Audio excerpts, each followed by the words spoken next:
This is Gary Hartley by the chalkboard. My guest today is Mpilo Nkambule from Swaziland in Africa. Born and raised there. He lives in the United States now. He's an attorney. We will talk about that today. He very much has a passion for knowledge and enlightenment, and I'm looking forward to discussing that and valuing family and relationships and seeking out wisdom. Mpilo, welcome. Thank you so much, Gary, for having me in your show. I'm excited to be here. I am really glad that you're here. I have visited Africa once. I was in Zambia, which is north of Swaziland. We still call it Swaziland. The king there apparently changed the name, 2 years ago, I Oh think? yeah, 2018, he changed the name to Eswatini. So if you go with Eswatini, you still be fine. If you go with Swaziland, people will know what you're talking about. But on the record now, it has been changed to Eswatini. Yes. And from what I understand, because I had to do a little research to know a little about your country, that Swaziland or Eswatini is, I believe, the only country in Africa that still has a monarchy, a king. Is that correct? Oh, you are right, Gary. That's the only country with absolute monarchy. And I think that's how usually people refer to it. It's absolute monarchy. It's reigned by a king. There is a family that has been there. You know, we call them the Lamini dynasty because we are ruled by a certain clan that came into the now uh, country called Swaziland, and they found some other tribes there. Amongst them were the Nkambules, meaning our tribe or our clan, and there are other clans that I may mention, which you may not have any idea who I'm talking about. And they found them there somehow. When you find people in a territory, you have some kind of fight, wars, try to get the territory. Others are defeated, others win. Those who are victors, they stay and eventually become the rulers of the land. For instance, the Laminis were the ones who ended up ruling the place. As a matter of fact, when Africa was going through what is called the scramble for Africa, when the European powers came in to conquer or to colonize the African people, what the English will do, will come into a country and they will not remove the system of government, the traditional system of government of chiefs or kings or the tribal leaders. They will work with them and then introduce the Western government, where you have the executive, you have the legislator, you have got the court system. They will introduce that and recognize the leader, because that's how they can govern or rule the people, is by having the recognized leader talk to their own people. So they were smart in that way. They did not destroy the system of government that they found. They allow it to go side by side with the Western government, system of government that they introduced, so as to avoid a constant war, having difficulty communicating with the people that they are trying to colonize. So that's what happens. So most of the time, the tribe, they will choose one tribe, and then that tribe will be the one that will be, they will call the leader of the tribe not a king. If he is found to be a king, they will call him a paramount chief, because obviously in England there was the king or the queen. That's how we refer to the royalty there. So when they come to a country, they will call the leader of the tribe or the leader of the people a paramount chief. That's the person that they will work with. So that's what happens with the Laminis. They were the ones who the colonizers worked with. And when we talk of history of Swaziland, it's mostly the history of the Lamini clan. The other clans, it's a little bit silent about them, so we don't have much about them in the books. When you go to school to learn the history of Swaziland, it's mostly about the ruling clan. A lot of history is written that way, right? Oh the, yeah. the winners of wars write the history, the leaders write the history, and sometimes the other people get left out of history. So, what was it like growing up there under a monarchy? That's a very different thing than most of the world experiences. How is that different growing up where you have a king rather than, like a democracy and a government like we do here? Well, for the longest time, people in Swaziland loved their king.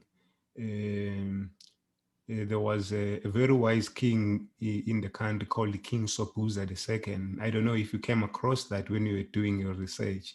He was a very, very wise man. So what he did there, he recognized that he was in power and he was there. He has to be, to take care of his own people. So the people loved him. They didn't have any problem with the monarchy. And you know how sometimes the media will broadcast what is happening in the rest of Africa, where there is some kind of democracy and people, the one party is fighting the other, and there's constant war, there are rebels. So that has been used to show that, you see, you don't want any other system but a monarchy. So for the longest time, people felt comfortable with the king. But now the people are not happy with the present king. Because I think they view him as self-serving, serving his own family, the royalty. And there have been wide reports by newspapers that he is taking from the public purse and only entertaining himself and his family, not caring about the people. So for the longest time, as I've said, people were fine with the monarchy. I think now they've moved in the direction of wanting change, wanting to have power, come back to them, because they don't elect their own prime minister as you will have it in England, where they have some kind of constitutional monarchy. Ours, it's not a constitutional monarchy per se. So now the people, I think that as you hear the vibe, you realize that people want to have their own prime minister, elect them, go to parliament, and have their own representative from the highest office, or elect their own representative into the highest office in the land, which is the prime minister per se, and have the king not be involved in politics, because now he's more involved in politics. Yeah. That sounds like a really interesting and different way to experience what a form of government than what we have experienced here in a lot of countries. Well, that's neat. So you have a bachelor's degree and a master's degree in law, and you got your bachelor's degree back home in Swaziland. Yes, I studied law in Swaziland after high school. And after that, I went and joined a law firm in Swaziland. I joined a very intelligent criminal law attorney. So I found that he was by himself. He didn't have another attorney helping him do the work. So we worked quite fine with him. I enjoyed my experience with him, learning the law. I was practicing mostly criminal law, but I came in and tried to bring balance and have civil suits such as torts, contract law, employment law, because in our jurisdiction, we we practice almost everything. The economy is quite a small economy. The country is small, not very many people, about 1 million people. So if you try to specialize, you'll run out of business. You won't be able to have a lot of clients. So you'll find that you are doing civil suits, you are doing criminal law, you may have instructions relating to construction law and other fields of the law, but mainly the instruction that people will get will be family law, criminal law, civil suits such as contracts and delicts and other aspects of the law. So it's not like in the US where you have a huge field of law with all kinds of practical laws, such as securities laws, such as what happens with stock exchange. There are all kinds of practices within the area of the corporate law, there is energy law. There are all kinds of laws here. So somebody is spoiled for choice when he comes out of law school. So, but where I come from, you don't have really a lot. The moment you are introduced as an attorney or you start practicing as an attorney, you are a litigator automatically, meaning you will have Gary coming in and you hear his story. Within the first 5 minutes, you already know what law is applicable, and then you must decide what papers or what suits to file, what papers to file in court. And you have to decide which court you have to file your papers to, your suit in. And you have to go and argue for your client in court or go through an entire trial. The fact that you are practicing, nobody is safe from that. Nobody can say, oh no, I'm only drafting papers. Oh no, I'm a corporate attorney, I'm only drafting contracts. You can never find that. You do all that. That's the kind of experience that you go through. Unlike in America, you can practice the entire life without going to court, without knowing so much about the rules of the court. So that's what I did in Swaziland before coming to the US. Yeah, that's really interesting because over here, where you have several 100 million people, attorneys could specialize in something specific and do really well at that. But coming from Swaziland, where you said there's only about 1 million people, yeah, you wouldn't have the opportunity to specialize so much. You would have to know a real broad range of law because you would have a lot of different clients coming to you for lots of different reasons. Exactly, that's what happened. Very few people specialized, but when they specialize, they will leave out criminal law because the way things are organized, criminal law, it's not that it will not make you a lot of money, you know. So if you specialize, which only there are those who specialize in labor matters or employment matters, but they will also do like civil suits such as uh, contractual suits or torts and stuff like that. But they won't do criminal law. Others will be more like 80% doing criminal law and less civil suits. But you can't really specialize completely and cut out other laws. You will really run out of business you won't provide for your family. Okay. So you came to the United States and got a master's degree in law. Did you have to specialize in a specific direction when you got your master's degree? Well, I came with a certain interest, with a certain plan.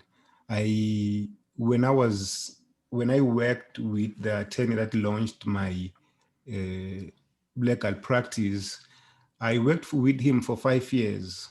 And a year before coming to the US, I joined a big law firm that has corporate clients. And I was kind of like, oh, well, criminal law, there are a lot of things that happen there. You are dealing with criminal because I was a defense attorney. So you're dealing with criminal. Sometimes I feel like, oh, my conscience is not excited about some of these cases because we have to defend people we term criminals. Some of the cases, you really have to find a way of defending a person that has committed some offense. Sometimes I will allow certain cases, to pass me because I feel like I can't defend this. Sometimes you be dealing with conscience a lot of the time, having this internal wrestle. So I was like, oh well, I think I'll be interested in more corporate law.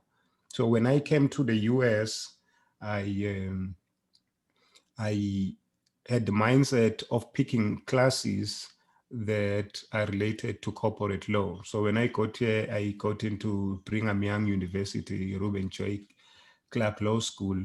I did introduction to the American legal system so as to understand how the law is different here, which was just merely introductory. And I did also a course called transactional legal drafting, which is more of contracts. It's just learning how to review contracts, draft contracts a little bit more. And I also took antitrust law, which in everywhere outside the US is called competition law. So all these, you can tell that has to do with corporate law, nothing criminal law. And I also did, I'm trying to remember, corporate governance, you know.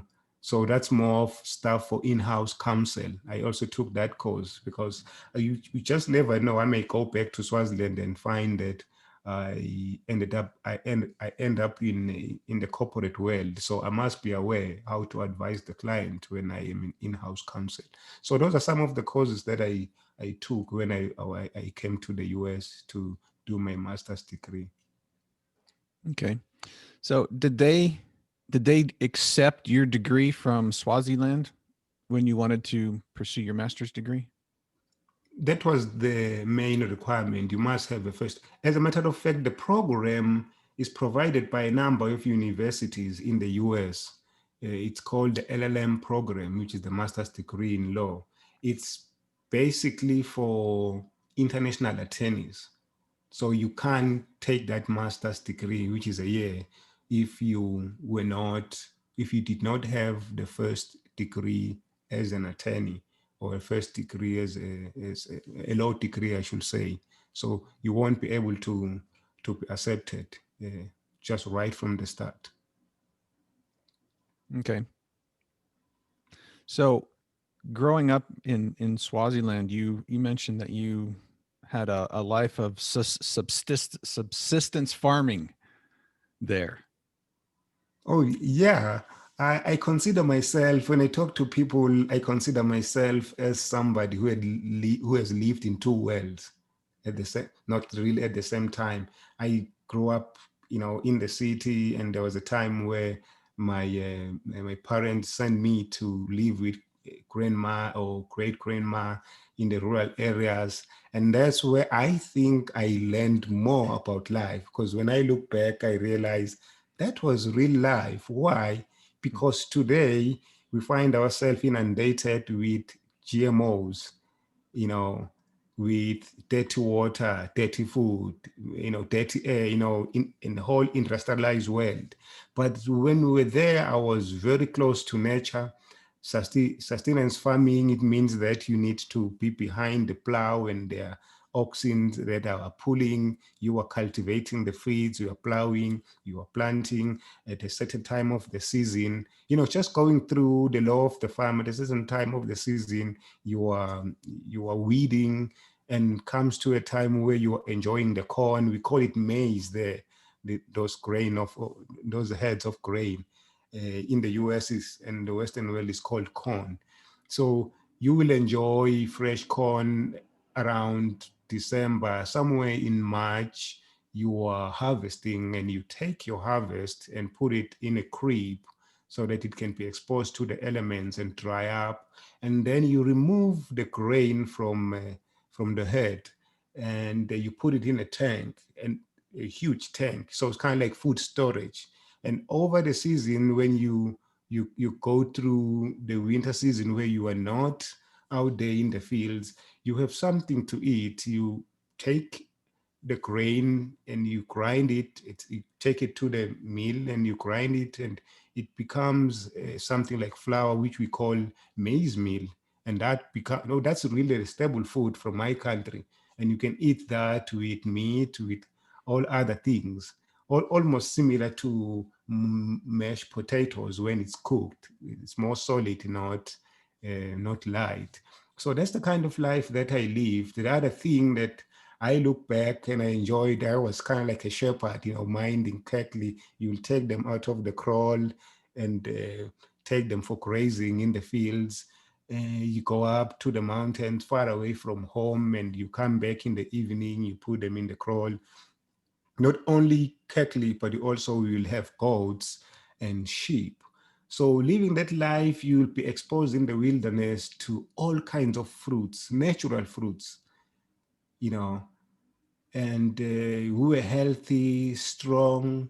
We will do milking too of the cows, and we eat the milk. So natural from the cow, not one that is pasteurized or with chemicals. So that's what I consider real life. We were close to nature. We were out there, sometimes in the wilderness, as I would say, barefooted as a young man, heading cattle, and the soles of your feet become hardened because you they are used to walking on barefoot on the soil and out there in the wilderness. And you'll have all kind of thorns going under your feet, and sometimes you'll be limping while heading quickly, and you have to sit down and try and take it out and move on with life. That kind of life. Sometimes you will, or on Mondays, you will take the cattle, drive them to the dipping tank for cleansing, and you come back. Sometimes you have to do that before going to school. I know today hardly people will hardly do that, will stand that because you'll be tired before going to class, but you will have to withstand that kind of life. I think what made us strong and withstand that and still learn in class was because of the food that we ate. There was nothing close to what we call GMOs today. Everything was what we made ourselves. We made our food. And I feel like, boy, I need to go back there. I don't think I'm excited about GMOs and all that. Hmm. Yeah, you were talking about the cornmeal that looks like mashed potatoes, and I was introduced to that when I went to Africa. I was in Zambia and watching, them make that and take the time to cook it, and then it's sitting in front of you. That's what I thought it. I knew it wasn't mashed potatoes, but that's what it looked like to me. But it was always so good with they would serve it with some kind of green vegetables and maybe some meat, but yeah, and up there they call it nshima. Oh yeah, we've got all kinds of names in Africa. In Zambia, we call it Nchima. In Kenya, they call it Ugali. In Ghana, they call it Fufu. I forget what they call it in Nigeria. So it's called all different names, but it's the same thing, Yeah. really. So yeah, I miss that. I miss that kind of a meal because when you come to the US, you are exposed to other kinds of food or types of foods. And sometimes I feel like joking to my friends at home and say, I don't have friends because none of you is sending me maize meal. We call it pap in Swaziland, or porridge. So sometimes I think of just teasing them and say, hey, guys, I'm missing pap. Can somebody send me some pap so that I may feel like I'm home away from home and enjoy and reminisce, about the times I used to enjoy this stuff at home. Yeah, and you talking about living life close to the earth through farming and subsistence, it really gives you a deep appreciation for life, doesn't it? Oh, big time, Gary. I was a boy, you always aspire to go into the city, city life, people are watching TV there and all these entertaining things that some like new, the things that are scarce in the community, which were found in the city, you aspire to go there. And when you watch TV, you see big buildings, you think that's beauty when you are young. But as you grow up, you look back, you realize that real beauty is in nature. Real beauty that even beautifies your spirit, your mind, is in nature. And I did not realize that because when we live that kind of life, when you live that kind of life, not very many diseases were common. Today people talk about diabetes, they talk about cancer, they talk about autism. I don't remember anybody being sick with such diseases. Mhm. It was rare.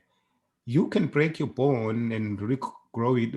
The normal injuries that you'll have in life, or you have some kind of flu, but even flu wouldn't knock me down way back then. Sometimes you'll go out in the rain when it's cold, you still have to, be mind the carefully, do shepherding when it's super cold.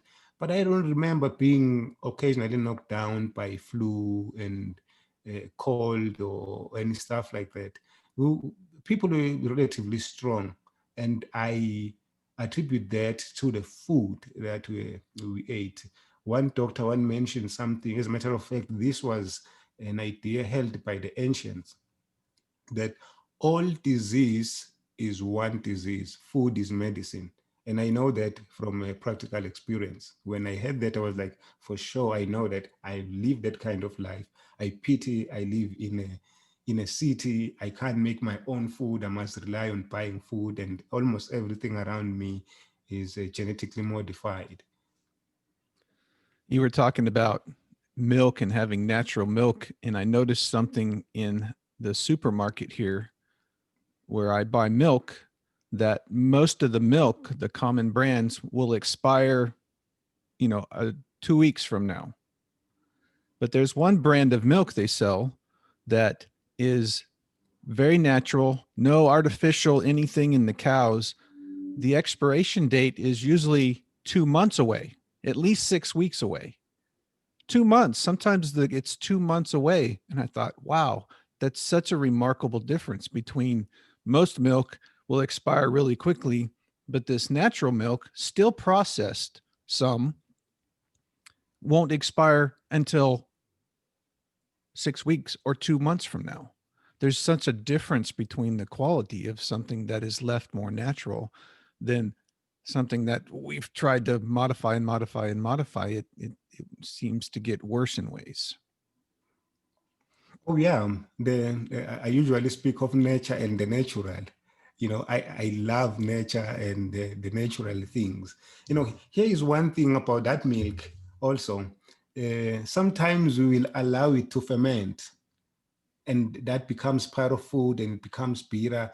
What you will call today, you say, oh, no, it's spoiled, I can't eat that. Sometimes you will allow it to ferment and it becomes so creamy and somewhat bitter.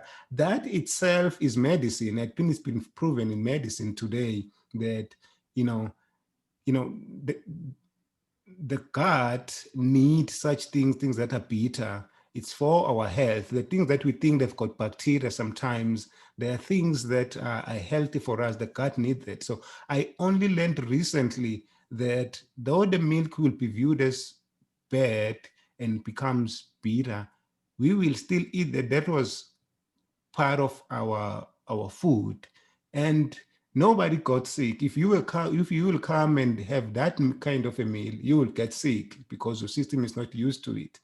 But I've learned that the ancient traditions understood that as you eat your food, there are some things that you need, which are the bitter kinds of food, which will your system needs, in order to, you know, to survive and be healthy. You do not only need all the things that are tasting sweet, they are nice and fresh. So some of the things, they are important, even though we may view them as bitter. Okay. Yeah. Yeah, that's fascinating because I have read a little bit about what we call spoiled milk. But if you do that naturally, it actually becomes something healthy for you. Yeah, You some know? kind of medicine, Yeah. Yeah. Like good bacteria. I think that's kind of what Yeah, yogurt is, yeah, and kefir, and what they used to call curds and whey. hmm. I don't know. I've read about it and there's poems about it, you know, Oh yeah, here. that means we are on point, Kerry. We are at the Latinos will say, I learned this in law. It say we are at Eden, meaning we are vibrating at the same wavelength. We are connected. We understand each other, and I think this is the truth because I've learned this from a doctor. And most of the time, the things that I learn in medicine now, as I listen to doctors speak about food, I always look back to what I used to have. I had cold right in front of, but I did not realize it because, when you were young, you're always aspiring to eat this foreign food that comes from, we'll say Western influence food, the fast food, while we never had anything fast. We always had to cook things. We always had to grab something from the tree and eat, all kinds of fruits that I've never seen after living that life. I've never seen them in the US. You will find them only in the wilderness, although some of the fruits will form part of the orchard that you have at home. So it was that kind of setup where you will have ground nuts, you will have, the orchard, all kinds of fruits here, and then wilderness fruits of every kind. So it was really a beautiful, healthy life that everybody would want to live. Unfortunately, we are becoming more industrialized, and the way life has been organized now, life has to be life in the city where you get a job. Way back then, it wasn't so much about getting a job because you made your own food. because the more you, when you try to get a job, it's because you want to earn money. You made your own food, you could even sell some of the food to others and make money. Obviously, I grew up in an era where there was already industrialization happening. People in the communities, the men will go to the mines in South Africa and earn a living. They will be out for months, and you'll be living on what you have, what you are able to make for yourselves. And when they come back, mostly that money is to take you to school. That's the kind of lifestyle. Urban life was already happening in Swaziland, where people are working in town, city council, working for government, and independent companies and stuff. But it wasn't huge, and I can safely say that in Swaziland we still have what today we've come to call, other than GMOs, people call it non-GMO organic food. We still have a great deal of that, and that's cheap. But I realize that there is a trend that is growing all over the world now of turning things upside down or topsy-turvy, to an extent that what is more available, accessible, cheaper is the GMOs. And what becomes difficult to access and expensive is now what used to be very cheap and easily accessible, the non-GMO, the organic food. And that's so strange to me as I view things that way, because I come from a world where the food that was easily accessible, the food that we will have was the natural food, which now is turned into a market, and people try to put a patent around almost everything today. We are living in a crazy world, Gary, I must say. Yeah, and Pilo, really that's a really clear. Uh, Trying to think of the words that I'm searching for here. Um, a really wise way to look at that, and you have a unique experience to look at that and see the changes that are in this world. I was thinking of just where I live here in Texas, that sometimes in the summertime, there are some things grown here that are really cheap. You can get a big basket of jalapeno peppers for just a few dollars during the summertime because they're so easy to grow here and they're fresh and lots of people grow them. And okra, I don't know if you've ever eaten okra. That's very big here in Texas. You can get a lot of okra for pretty cheap because it grows almost like a weed in a garden.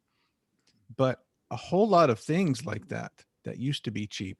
Yeah, you have to pay, if you can even find it here, some good organic vegetables and fruits. Yeah, you have to pay a lot more than you do if you just go to the store and buy the mass produced stuff from big corporations. I guess it seems like small farms are disappearing from the world, being taken over by big corporations. Yeah, that's happening almost everywhere in the world. There's a book that I'm still to read, but I've listened to some presentation done by an Indian scholar. Her name is Dr. Vandana Shiva. She speaks about what Monsanto has done there in just pushing out the farmers and corrupting the land and introducing GMO seeds to the people there. And the farmers, they found themselves out of business. They can't provide for their families. So she kind of like went through this activism, trying to work with the farmers, bring them back and push out Monsanto and make sure that they introduce back or they expand the natural seeds, because they understand, she says that the GMO seeds, they corrupt the ground, and it may be corrupted for another 10 years and with difficulty having a fruitful yield. The natural seeds, when you put them back in there, they will not produce as they're expected to produce, so they get corrupted. So she has worked hard to bring that back and help the farmers. The farmers now, they are happy, they're having business back, as you were saying, that the farmers are being pushed out. But in some countries where people are awake, we've got people who are enlightened, they are able to work around that and maintain the natural ground with the natural seeds. Hmm. So you talked about, or you said the word enlightened there. You've had a spiritual journey in your life where you've got a passion and desire for seeking out wisdom in life. When did that begin in you? Do you have any time in your life where you realized that there was something spiritual that you needed to search out? You know, Gary, we all live our lives thinking that we are clever. I like to use the word clever, not wise. And a lot of people are clever. We know how to get around, you know, doing one thing or the other and produce the third alternative. And you think that we are faring well in life until something hits you and you realize that there is a better way of seeing first. There is a better way of seeing and not only seeing and doing and living a better life. So when I finished my high school, I went to South Africa. I lived there for about 2 years. I was involved in non-governmental activities, charity works, and at some point I was about 100 miles south of Johannesburg in a township. I was doing some service in a local library there, just packing books, organizing books, and somehow there was this book that stood out to me. The title was First Things First, and this was written by Stephen R. Covey, a very renowned writer and a teacher. And I pulled it out. Just that philosophical title attracted me. Boy, first things first. That was kind of like tautologist. I was like, let me open and just look at the first page. And I was reading, and I'm like, wow, this is exciting what is contained here. Well, I couldn't sit down and continue reading. I was here to do service. So I left the library. I think the library, when they realized that I liked the book, I think they borrowed me for some few days. I turned it back. After some time, I got my own copy, and particularly when I returned back to Swaziland, I got my own copy and studied it. And from there, you know, one book after another, came. I was aware of a lot of books, and I was like, boy, I've been living this life where I've not been reading, not been aware of what we call self-development literature. Stephen R. Covey, the way he writes, sometimes you'll find that at the back he will have a list of what he will term wisdom literature. And when I read the book, I go inside and look at the footnotes. Sometimes there is a really wonderful quote there. I'm like, oh, well, who is he quoting there? And I'll go back to the back of the book and I realize he's quoting Plato. And that's how I'll get to know about Plato. And I'll go and try and get Plato's Republic and read. And then Aristotle's Nicomachean Ethics and read. Go to the East and find the Yuga Sutras of Patanjali, who was a great should I say, a mystic in India, and he writes spiritual stuff. And I ended up going into Confucian philosophy. And I haven't really explored much of Buddha, but I do come across a lot of material that speaks about Buddhism and what it's all about. And so many books started coming in. I was aware, and this passion for knowledge grew such that I started growing up my own library. Some of my favorite writers, James Allen, a Victorian writer, one of the famous books. It's a little volume of about 27 pages, but it's a lifetime study. It's called As a Man Thinketh in His Heart. He writes it in 1903, and he wrote a number about over 10 or 12 books within the period of 1903 and 1912.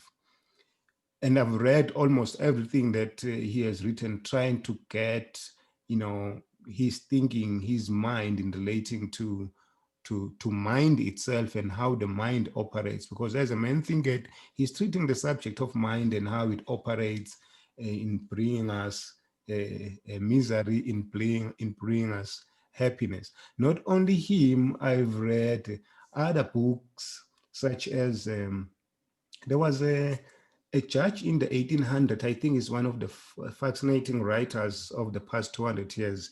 His name is Judge Thomas Troward.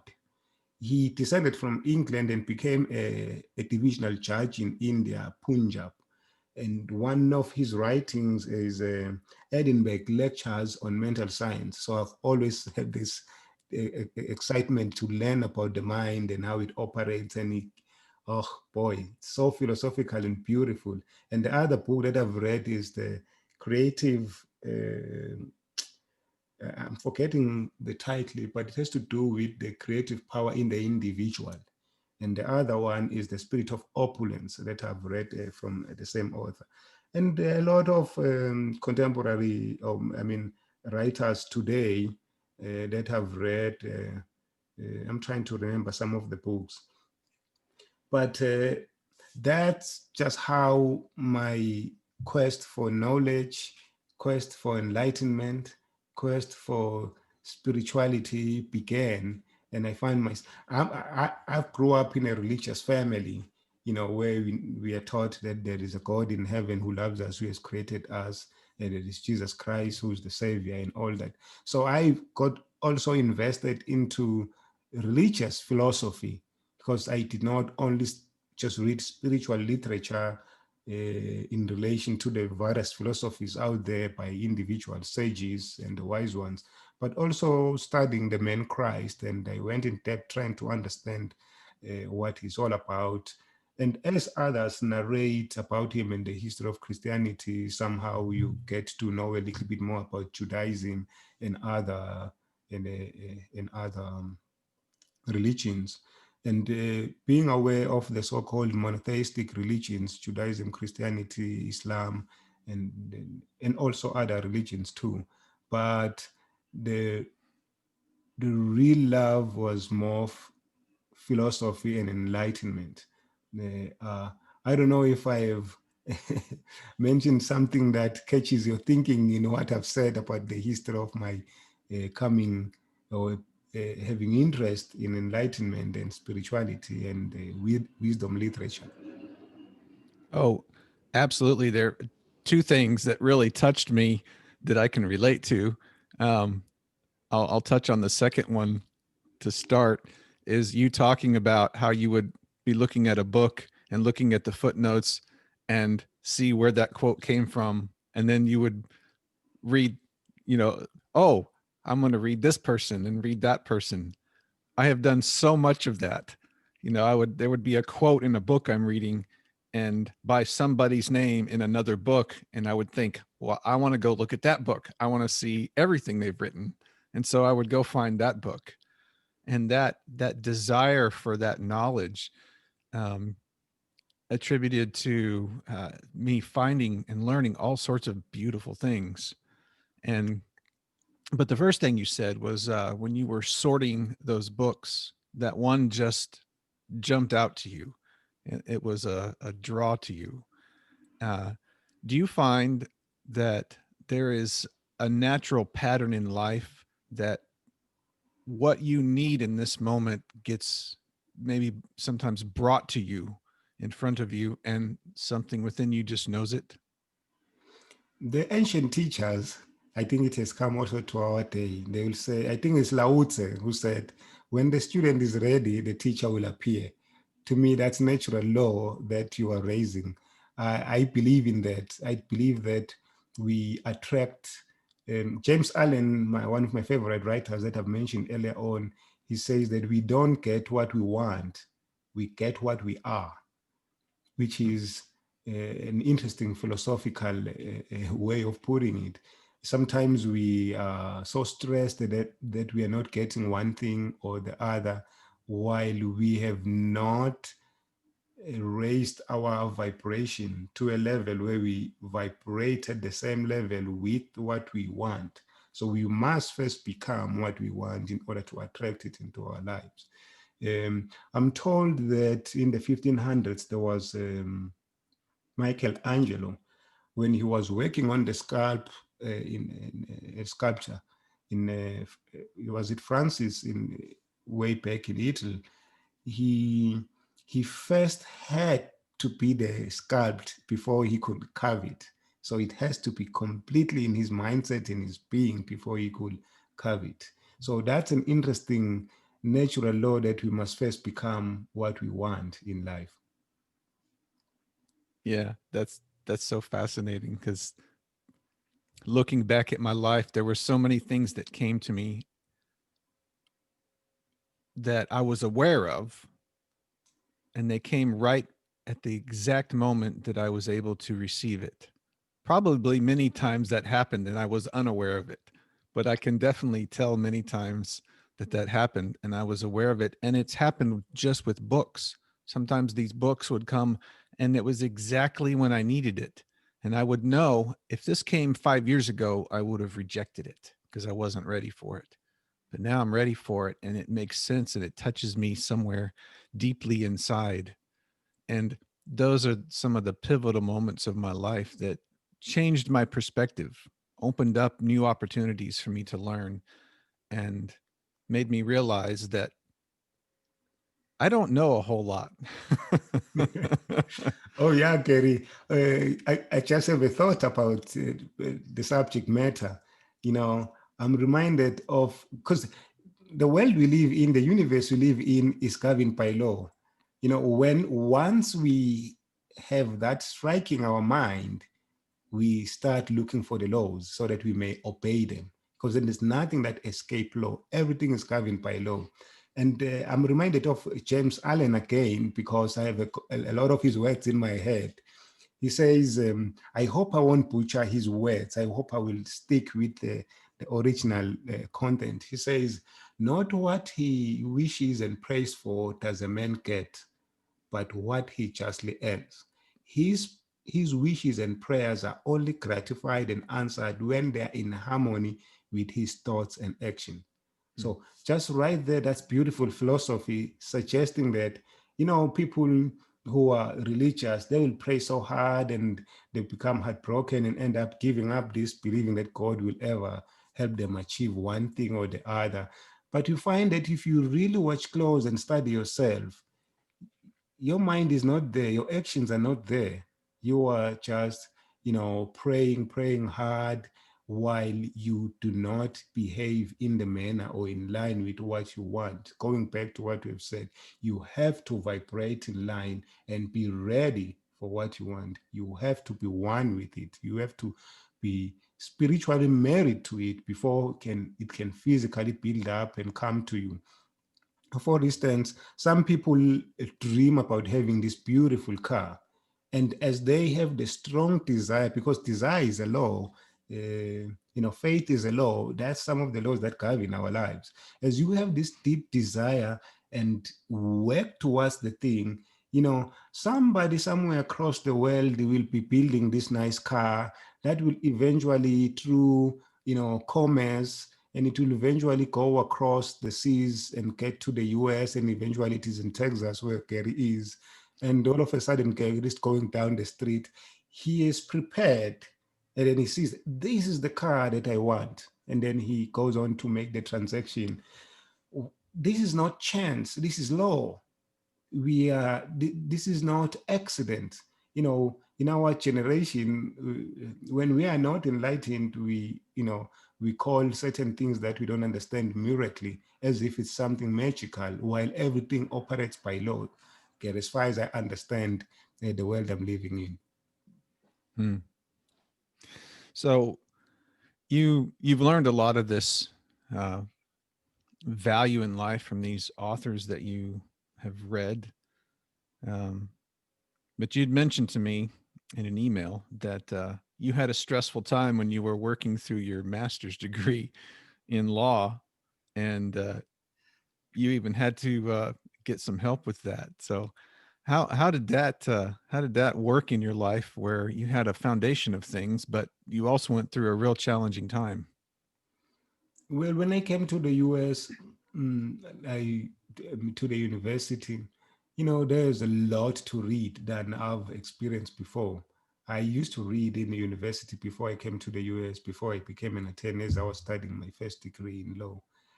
I used to read cases and read authoritative writings. That's part of what you do as a law student. So when I got into the US, there was so much to read, and that made me have less sleep and having these anxieties and worries. And when you have sleep, you go to class, you will not be that attentive, and you will not learn a great deal because you have to be relaxed and be, to having had rest over the night in order to be able to concentrate and learn more. So I ended up having a lot of something things to read because there are various causes. You move from this class to another that also demands a lot of reading.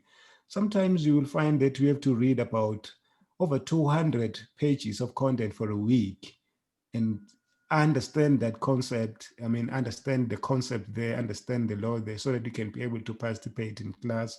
And you also have assignments where you have to write, answer certain questions. You have to go home and research and write. So that started piling up, and there was just a lot. I felt so stressed. But the major stress was that I was doing antitrust law. I think that's where I had a really huge problem. Antitrust law, it is more of it is more economics than any other law subject that I had studied before. So I had never done economics. So I'd never been introduced to economics. So that was so stressful because I had to read day and night, research. So, sometimes when you read one book, it may not explain, it may not use your language, Gary, when you read it. But you read the same subject in another book, you find that it explained in a language that you understand better. So it required me to spend more time reading, and as you spending more time reading one subject, the others are lagging behind because you're trying to understand this difficult concept. And that stressed me a lot. I ended up seeking the help of a psychologist in the university. I went and visited with them. I had a couple of sessions. But something interesting happened. I didn't feel like I was getting helped. I didn't feel like just talking with them, sharing my frustrations and some of my psychological challenges. I, I will go out and feeling like, oh, that was another waste of my time, you know. And it dawned on me that real help comes from within. All power comes from within. That's one lesson that I learned practically, because in my life, I've always thought when I have stress and I'm feel like I'm weighed down, I need to see a psychologist. But this time I went to see a psychologist. Not that the person was bad, not that psychologists are irrelevant. They are important. That's an important industry. But there's just this one lesson that I learned, that all power comes from within. Solutions, as one philosopher said, that the door to the solutions of our problems opens inward, not outward.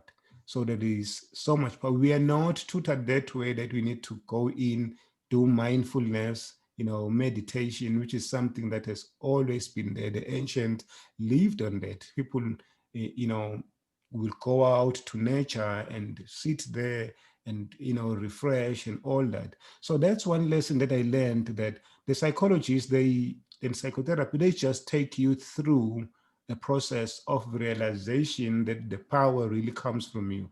They do not come with the pill, with a solution.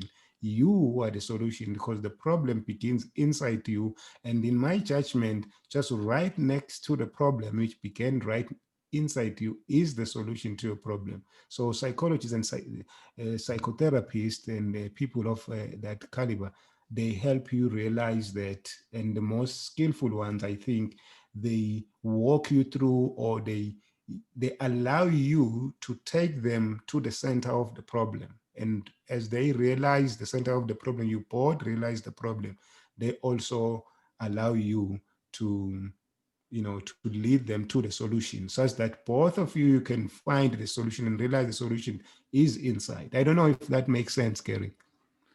That does make sense. I began to become aware of that myself a few years ago with very simple things that were taught to me, recognizing that everything I experience within myself.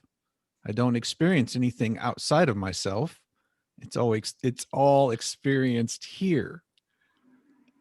And so when I became aware of that, more things started, arising within me to understand what you said, that the answers are within me, which would frustrate me when I would try to find answers from somebody else and couldn't get them. I didn't understand I had to look here. And I began to understand one day that even the very best teacher who's ever lived on the earth, the best help they could ever give to someone was just to help them to look. They could just point where to look. They can't Exactly. you can't give someone the answer. They have to see it for themselves. And once I began to realize that, like, oh, no one can give me the answer, because what I'm looking for is UPS to show up at my door with the answer box, a little pill, like, oh, everything's good now.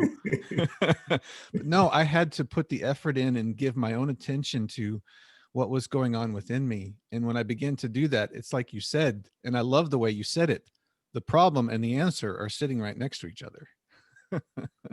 Oh yeah, Kerry. Going back to James Allen again, he has a beautiful way of putting this, how we make ourselves, at the same time we can destroy ourselves. He says, mind is the master power that molds and makes. And man is mind. And evermore he takes the tools of thought, and shaping what he wills, he brings forth 1,000 joys, 1,000 ills. He thinks in secret, and it comes to pass. Environment is but his looking glass. So just right there is some great philosophy, some great thought that man is mind really. And if you really want to make some radical or serious change, you go to the mind. It's been said that all change begins in the mind. Whatsoever you go through, when you are tutored well about the mind, you understand it. When you are taken by the law of rhythm with mood swings, unlike animals or trees or the rest of nature, you have the will, you have the power to rise above that and decide by use of independent will what to do and change your mood to something different. And you have got various options, Gary. Pilo, that's a wonderful way to put it. You had mentioned James Allen so much that I looked him up real quick. So I'm going to do some reading on him today. I don't know if I've heard of him, but new sources and new people to look at is always fascinating to me. So Oh, yeah, Gary, we learn from each other every yeah, day. yeah, yeah. Wow. Yeah. Well, and Pilo, what we have probably closing in on wrapping this up. If you were to leave our listener with one thing of value that you've learned in your life that has helped you on your journey and helped you grow and learn, and what would you share? Let me start with some philosophical thought right there. One Eastern philosopher said, if you seek happiness for yourself, it will always elude you. But if you seek happiness for others, you will always find it yourself. I think that's a very good and intelligent foundation for what I would say. I've learned in life that happiness is getting out there, involved, and be interested in other people's lives. I've learned that happiness is really in service, you know, giving service to others. We all know that the people that we consider to be really great men and great women are men and women who have dedicated their lives to making life better for others, to making this a better world we live in. So I am so much about living my life to an extent that I contribute to other people's life. You know, we all sometimes get lost, and for certain reasons, certain things, we go through certain experiences in life, and we lose track a little bit. But once we come back to our senses, we must know that in order to be really happy, we should stop focusing in ourselves. We should stop, worrying about ourselves, but, extending ourselves out there and helping other people. An English philosopher by the name of uh, Bertram Russell, he was a mathematician too. I don't know if you know him. He spoke about that early on in his life. He was miserable. He hated life. In his adolescent stage, he felt like, many times he was suicidal. He felt like committing suicide, killing himself. But there's something that kept him from doing that. His strong desire for mathematics. He always wanted to learn mathematics and do all kinds of things with mathematics. And later on, he discovered that the reason he was miserable and always at the edge of suicide was because he was focusing on his imperfections, his inadequacies, his sins, his weaknesses, and all that. And that gave this vicious cycle. And he was kind of like degenerating, as we all do when we do that. But he learned that in his life, he had to look outside himself and interest of life, interest in other people, interest in things in life, and focus on them. That's when his life changed. That speaks to the to the law of focus, that whatsoever we focus on grows. If we focus on our weaknesses, our problems and whatnot, they grow. And when you change that and decide to focus on other things, wholesome things, serving others, and all that, those things grow too, and they impact our life differently, and we become happy.